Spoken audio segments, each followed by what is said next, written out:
तो वही केंद्रीय वित्त मंत्री निर्मला सीतारमण आज 11 बजे संसद में आम बजट पेश करेंगी। आपको बता दें कि बजट भाषण करीब 1.5 से 2 घंटे का हो सकता है। इससे पहले 2020 में 2 घंटे 40 मिनट तक चलने वाला बजट भाषण देश के इतिहास में सबसे लंबा था। इस बार का बजट भी पिछली की ही तरह डिजिटल होगा। आम बजट की कॉपी के बड़े बड़े पुलिंदे नहीं दिखेंगे। पहले बजट वाले दिन संसद भवन के बाहर बजट पेपर की बड़ी बड़ी गठरी दिखती थी और अब बजट पूरी तरीके से ग्रीन और डिजिटल हो गया है। इस बजट को लेकर आम जनता को काफी उम्मीदें हैं। सालाना फाइनेंशियल स्टेटमेंट का रूप है यह बजट। आपको बता दें कि बजट से उम्मीदें जनता की काफी है। आम से लेकर खास को है इस बजट का इंतजार। सबका साथ सबका विकास होगा इस बजट में, ऐसी उम्मीदें हैं लोगों को। सबके विश्वास का भी रखा जाएगा ख्याल। तो आपको बता दें कि संसद में आज करीब 11 बजे वित्त मंत्री निर्मला सीतारमण अपना चौथा और मोदी सरकार का 10वां बजट पेश करेंगी।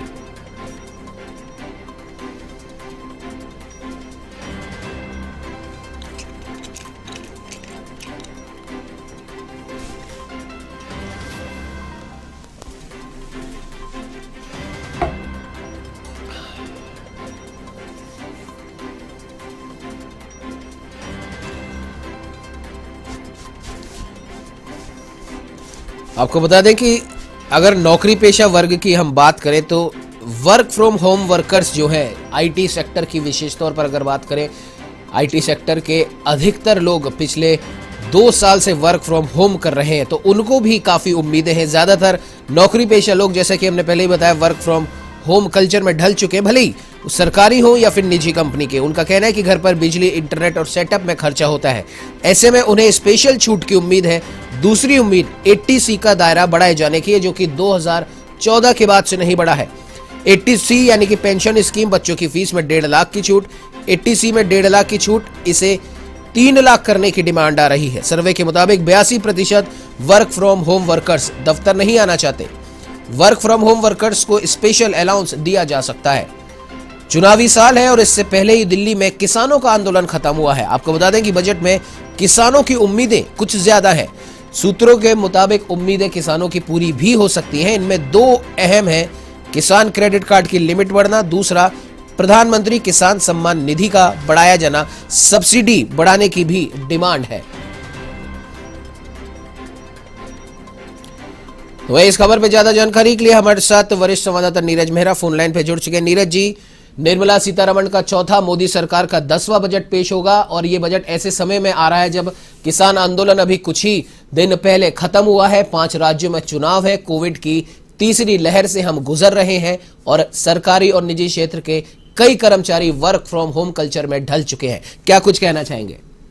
देखिए, सबसे बड़ी बात है कि आज देश की आम आवाम को जो वित्त मंत्री है निर्मला सीतारमण के बजट से बड़ी उम्मीदें हैं। सबसे बड़ी बात है कि देश में 5 राज्यों में इसमें विधानसभा चुनाव भी है, तो ऐसे में उम्मीद की जानी चाहिए कि जो बजट आने वाला है काफी कुछ राहत तो बड़ा होने वाला है जी। बहुत ज्यादा लोगों की परेशानी बढ़ाने वाला नहीं होगा। हालांकि ये चुनावी वक्त केंद्र सरकार के लिए नहीं है, लेकिन 5 राज्यों में जो चुनाव है उनको देखते हुए इस बजट से बड़ी उम्मीदें हैं।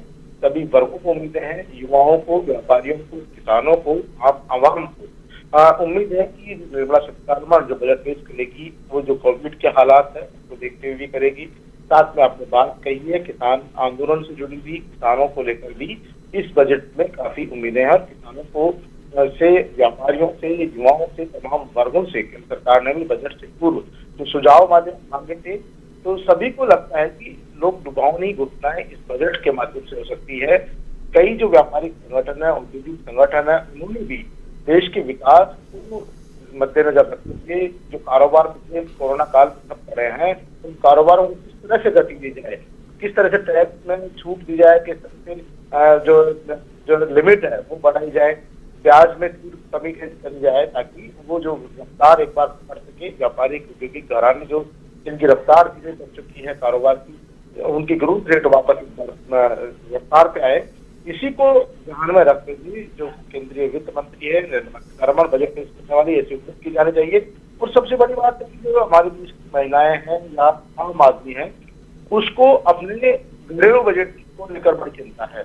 अब केंद्र सरकार चाहे घरेलू गैस सिलेंडर के दाम हो चाहे पेट्रोल के दाम हो, इनको लेकर सीधा सीधा मोदी सरकार पर निशाना साधने लगा है। जी। ऐसी स्थिति में सरकार की तरफ से उम्मीद की जानी चाहिए, जो बजट आ रहा है, हाँ बजट आ रहा है, उसमें घरेलू गैस सिलेंडर को लेकर, पेट्रोल को लेकर भी कुछ राहत मिलने की उम्मीद की जा रही है। क्योंकि देखिए 5 राज्यों के चुनाव तो है ही, उसके बाद में फिर 2024 में सरकार को खुद भी चुनावी मोड पे जाना पड़ेगा। तो ऐसी स्थिति में उम्मीद की जानी चाहिए कि इस बजट में निर्मला सीतारमण के पिटारे में बहुत कुछ होगा। और क्योंकि 5 राज्यों में चुनाव है, सरकार की प्रतिष्ठा दांव पर है।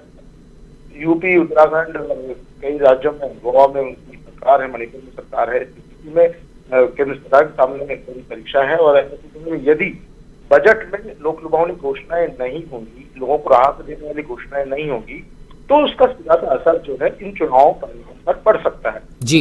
ऐसी स्थिति में जो बजट आने वाला है वो उम्मीदों भरा भी माना जाना चाहिए। और लोगों को उम्मीद, और खासतौर पर बेरोजगार युवाओं को, देखिए वर्क फ्रॉम होम की बात की आपने, तो और सबसे बड़ी बात है कि जो बेरोजगारों की संख्या लगातार बढ़ रही है, वो भी एक बड़ा चिंता का विषय। देश में इस समय 2 बड़ी समस्याएं हैं, बेरोजगारी और महंगाई, और दोनों ही केंद्र सरकार से संबंधित है। ऐसे में केंद्र सरकार की जो बजट से आम आवाम को उम्मीद है, बेरोजगार युवाओं को उम्मीद है, घरेलू जो हमारी महंगाई बढ़ रही है, महिलाएं हैं, उनको उम्मीद है।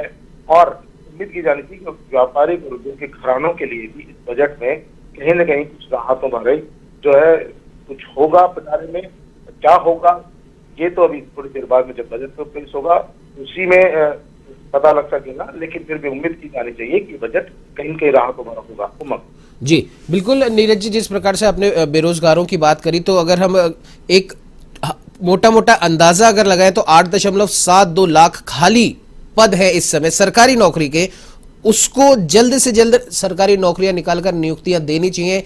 ऐसा भी इस बजट से जो बेरोजगार है हमारे देश के, उनको काफी उम्मीदें हैं। रेलवे की तरफ कई लोग जो यात्रा करते हैं ट्रेनों में, उनको इस बजट से काफी उम्मीदें हैं। और खास तौर पर अगर हम वापस लौटें किसानों के ऊपर अगर हम बात करें, तो देखा गया भी है कि कोरोना काल के दौरान सबसे ज्यादा अगर देश को आर्थिक रूप से संबल दिया है तो वो हमारे किसानों ने ही दिया है। और किसानों का सबसे लंबा आंदोलन भी चला है इसी कोरोना काल में। इसे किस प्रकार से देखते हैं? देखिए, सरकार एमएसपी को लेकर चर्चा कर सकती है, किसानों के लिए अलग से प्रावधान हो सकते हैं, और जो किसान क्रेडिट कार्ड है उसकी भी लिमिट बढ़ाई जा सकती है। जहां तक कानूनों की बात हो तो रद्द कर चुकी है। लेकिन जो एमएसपी को लेकर सबसे बड़ा जो सरकार की जो निर्णय लेना एमएसपी को लेकर है, तो हो सकता है, उम्मीद की जानी चाहिए कि, क्योंकि देखिए पंजाब और हरियाणा दोनों ही बड़े प्रदेश है जहाँ किसानों की बड़ी संख्या है, और किसान ही पूरी राजनीति को प्रभावित करते हैं। वैसे तो हमारे देश में किसान राजनीति को पूरी तरह प्रभावित करते हैं, लेकिन 2-4 प्रदेश ऐसे हैं, पंजाब है, हरियाणा है, राजस्थान है और उत्तर प्रदेश है। ये ऐसे प्रदेश है जहाँ पर सीधे सीधे किसानों के हाथ में ही सत्ता की बागडोर रहती है। जहाँ पर किसान झुक गया उसी पार्टी की सरकारें बनती है। ऐसे हमें उम्मीद की जानी चाहिए कि किसानों के लिए निर्मला सीतारमण के बजट के पिटारे में बहुत कुछ होना चाहिए। सबसे बड़ी बात आपने कही, जो खाली वैकेंसियां पड़ी है, जो वैकेंसियां यदि सरकारें ईमानदारी से काम करे, केंद्र सरकार भी काम करे, स्टेट गवर्नमेंट है, जो राज्य सरकार है, वो भी यदि अपने राज्य में खाली पड़ी वैकेंसियों को भी ईमानदारी से सबसे तरीके से भरने का प्रयास करे, तो इस देश की सबसे बड़ी समस्या बेरोजगारी का निदान हो सकता है। दूसरी, रेलवे में लगातार में भी, क्योंकि रेलवे हमारा सबसे बड़ा रोजगार प्रदाता है, तो ऐसे में रेलवे की भी जो वैकेंसियां हैं उनको बढ़ाया जाना चाहिए। और निजीकरण में जो बात है, निजीकरण में भी, क्योंकि देखिए हर युवा को सरकार रोजगार नहीं दे सकती, ये सब कुछ समझना होगा। लेकिन सरकार को जो सरकारी और निजी क्षेत्रों में जो वेतनमान को लेकर विसंगतियां हैं, देखिए एक जो हमारे दिल्ली की अगर सरकारी विभाग में काम करता है उसका वेतन क्या होता है, प्राइवेट सेक्टर के जो दिल्ली का वेतन क्या होता है। तो जो वेतन विसंगतियां इनमें जमीन आसमान का अंतर है जी। और ये अंतर इतना बड़ा हो गया है मंग कि हर आदमी चाहता है कि उसका बेटा सरकारी नौकरी ही करे।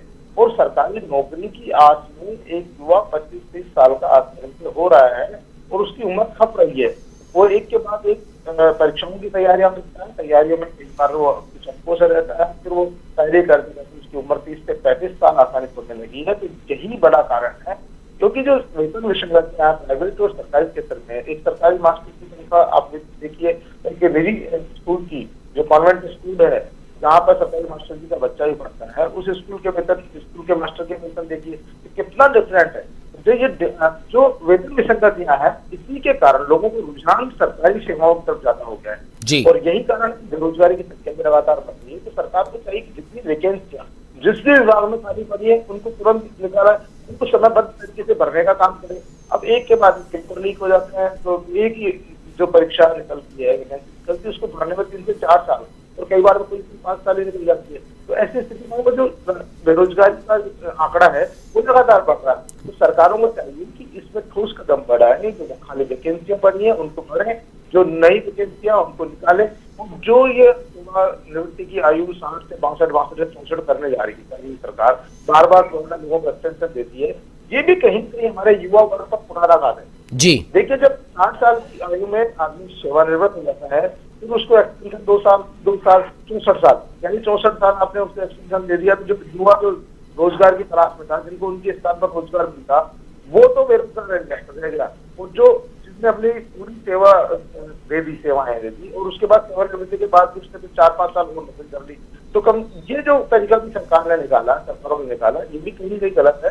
तो सरकारों को चाहिए कि वैकेंसियां खाली पड़ी हुई है उनको तुरंत भरे, नई वैकेंसी क्रिएट करे और सेवानिवृत्ति के बाद जो लोगों को समायोजित करने की प्रक्रिया सरकार ने चला रखी है आधे तनख्वाह में, उसको भी बंद किया जाए ताकि नए युवाओं को रोजगार मिले। एक व्यक्ति को सेवानिवृत्ति के बाद रोजगार देना और एक नए युवा को रोजगार देना, दोनों में बहुत अंतर है। तो कहीं की सरकारों को अपनी जो नीतियां हैं उनमें साफ कोई हिसाब करना होगा और उम्मीद करनी चाहिए कि सरकार अपने इस बजट में युवाओं को, महिलाओं को, उद्यमियों को, व्यापारियों को, किसानों को और मजदूर को कुछ राहत देगी।